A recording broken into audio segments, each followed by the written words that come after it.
memasuki apa yang ingin kita bahas, di sini saya ingin menjelaskan referensi. Nah, apa itu referensi? Referensi menurut Kamus Besar Bahasa Indonesia adalah mempertimbangkan, mengulas, dan menilai sebuah buku. Referensi berisi ulasan, tanggapan, penilaian, dan apresiasi.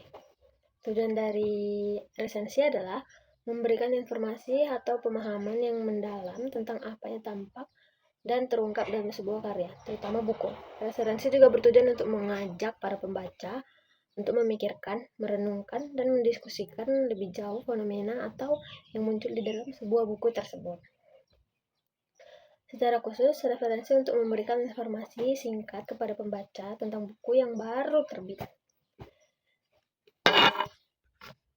Nah, sistematika dalam referensi ada 5. Yang pertama ada judul referensi, di mana judul tersebut mengaruhi supaya pembacanya menarik, ingin membaca sebuah buku atau novel tersebut. Dan yang kedua ada identitas. Identitas biasanya berada di bagian terakhir halaman.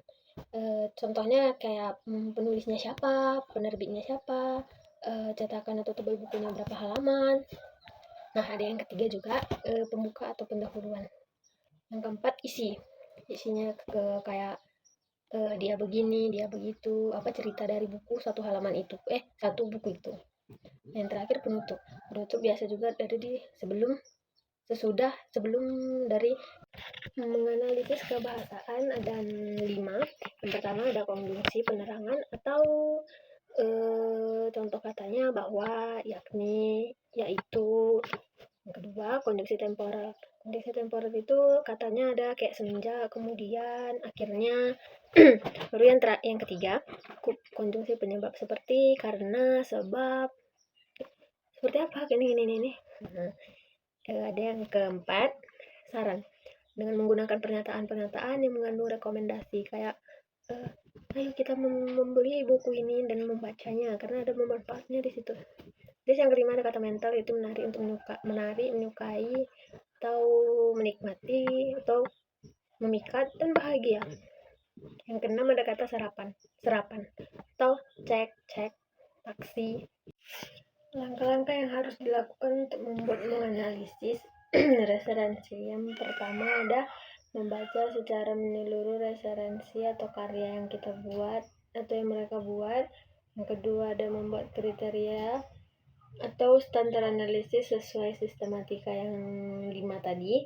Itu ada yang ketiga menganalisis sesuai kriteria yang ada di dalam buku tersebut. Dan yang keempat merevisi hasil analisis kita, kayak mengubah ada yang salah atau katanya kurang masuk atau kayak mengganti lah. Ada 4 kaidah dalam kebahasan referensi. Yang pertama ada berfokus pada tokoh tersebut. Yang kedua menggunakan pendapat pribadi secara langsung. Yang ketiga ada menggunakan pulsa atau pendukung pendapat. Yang keempat terakhir menggunakan gaya bahasa yang bersifat metafora.